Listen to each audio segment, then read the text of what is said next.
if religion be true, and the evidence for it be still insufficient, I do not wish, by putting your extinguisher upon my nature, which feels to me as if it had, after all, some business in this matter, to forfeit my sole chance in life of getting upon the winning side.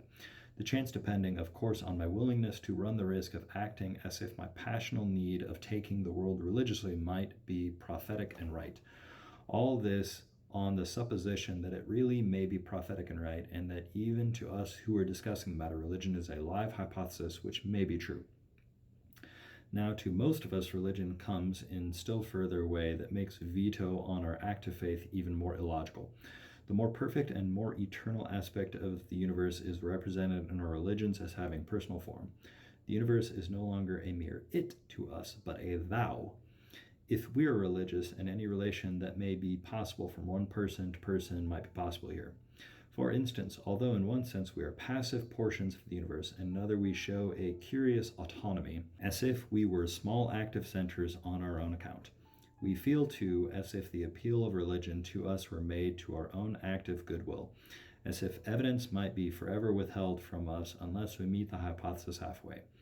To take a trivial illustration, just as a man who in company of gentlemen made no advances, asked a warrant for every concession, and believed no one's word without proof, would cut himself off by such churlishness from all the social rewards that a more trusting spirit would earn, so here one who should shut himself up in snarling logicality and try to make the gods extort his recognition willy-nilly or not get it at all, might cut himself off forever from his only opportunity of making the gods' acquaintance. This feeling, forced on us we know not whence, that by obstinately believing that there are gods, although not to do so would be so easy both for our logic and our life, we are doing the universe the deepest service we can, seems part of the living essence of the religious hypothesis. If the hypothesis were true in all its parts, including this one, then pure intellectualism, with its veto on our making willing advances, would be an absurdity, and some participation of our sympathetic nature would be logically required. I therefore, for one, cannot see my way to accepting the agnostic rules for truth-seeking, or willfully agree to keep my willing nature out of the game. I cannot do so for this plain reason, that a rule of thinking which would absolutely prevent me from acknowledging certain kinds of truth, if those kinds of truth were really there, would be an irrational rule. That, for me, is the long and short of the formal logic of the situation, no matter what kinds of truth might materially be. I confess I do not see how this logic can be escaped, but sad experience makes me fear that some of you may shrink from radically saying with me in abstracto that we have the right to believe at our own risk any hypothesis that is live enough to tempt our will. I suspect, however, that if this is so, it is because you have got away from the abstract logical point of view altogether, and are thinking, perhaps without realizing it, of some particular religious hypothesis which for you is dead. The freedom to believe what we will you apply to the case of some patent superstition, and the faith you think of is the faith defined by the schoolboy when he said, "Faith is when you believe something that you know ain't true." I can only repeat that this is misapprehension. In concreto, the freedom to believe can only cover living options which the intellect of the individual cannot by itself resolve, and the living options never seem absurdities to him who has them to consider. When I look at the religious question as it really puts itself to concrete men, when I think of all the possibilities which both practically and theoretically it involves, then this command that we shall put a stopper on our hearts, instincts, and courage, and wait, acting, of course, meanwhile, more or less as if religion were not true, till doomsday, or till such time as our intellect and senses, working together, may have raked in evidence enough. This command, I say, seems to me the queerest idol ever manufactured in the philosophic cave. Were we scholastic absolutists, there might be more excuse. If we had an infallible intellect with its objective certitudes, we might feel ourselves disloyal to such a perfect organ of knowledge, in not trusting to it exclusively, in not waiting for its releasing word. But if we are empiricists, if we believe that no bells in us tolls to let us know for certain when truth is in our grasp, then it seems a piece of idle fantasticality to preach so solemnly our duty of waiting for the bell. Indeed, we may wait if we will. I hope you do not think that I am denying that, but if we do so at our peril as much as if we believed. In either case, we act taking our life in our hands. No one ought to issue vetoes to the other, nor should we bandy words of abuse. We ought, on the contrary, delicately and profoundly to respect one another's mental freedom. Then only shall we bring about the intellectual republic. Then only shall we have that spirit of inner tolerance, without which all our outer tolerance is soulless, and which is empiricism's glory. Then only shall we live and let live, in speculative as well as in practical things. I began by reference to James Stephen. Let me end by a quotation from him. What do you think of yourself? What do you think of the world? These are questions which all must deal as it seems good to them. They are riddles of the Sphinx, and in some way or other we must deal with them. In all important transactions of life, we have to take a leap in the dark. If we decide to leave the riddles unanswered, that is a choice. If we waver in our answer, that too is a choice. But whatever choice we make it at our peril.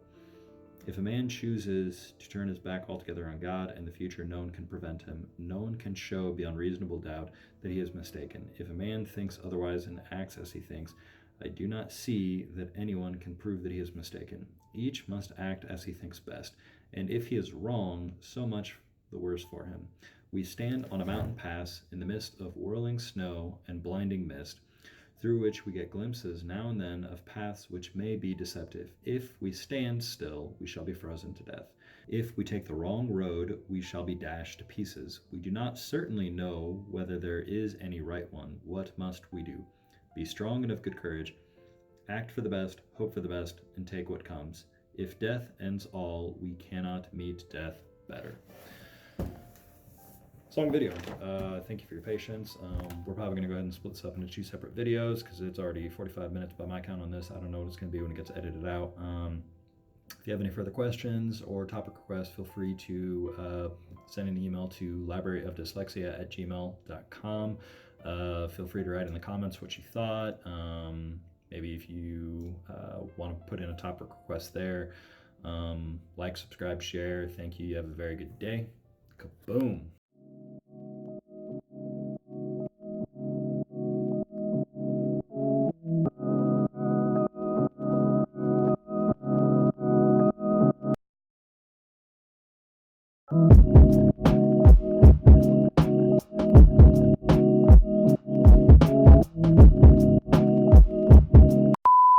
Next, if I say to you, choose between going out with your umbrella or without it. I can handle this. I can read simple sentences even with my glasses on. I can ride my bicycle. Start over. Every dilemma based on a complete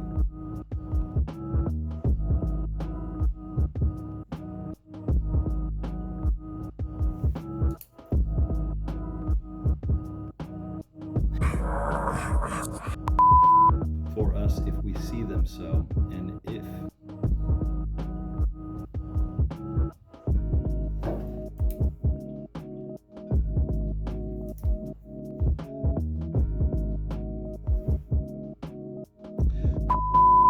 at the day of judgment will bring out either heads or tails. Weigh that your in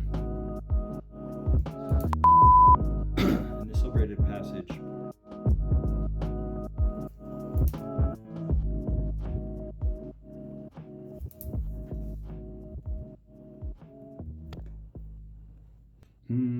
I gotta find where I was reading. Who knows?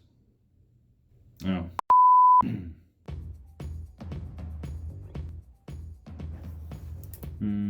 Where did I leave my page? Here we go. I was talking about all sorts of various things.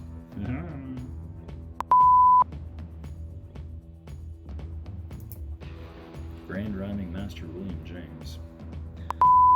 Our passional nature not only lawfully may, but must, decide upon. For my own part, I have also horror of being duped. But I can believe the worst. It is like a general informing his soldiers that it is better to keep out of battle forever than to risk a single wound. Not so, or Victor.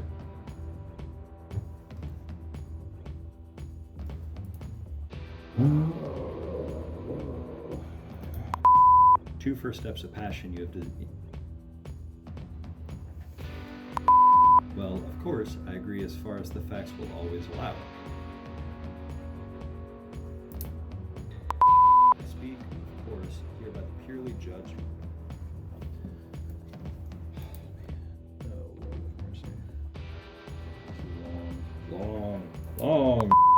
As if we were all.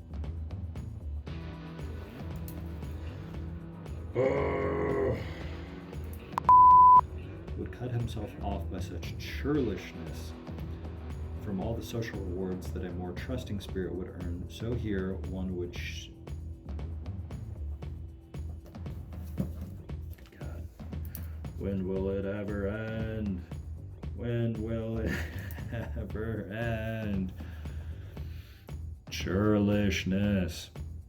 To take a trivial illustration, just as a man who in a company of gentlemen made no advances. I don't think that's right. Let me go back. Just gonna go back to there. Whatever. As if evidence might be forever withheld from us unless we meet. Why can I not read something in English? Good God.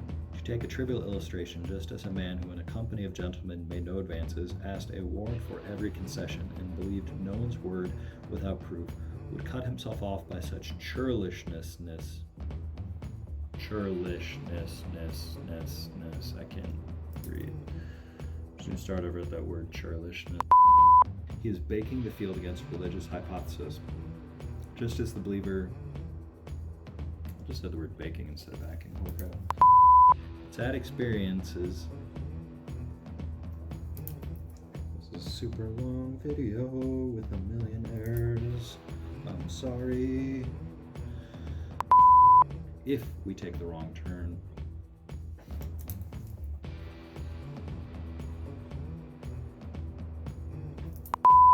Then it seems a piece of idle fantacat.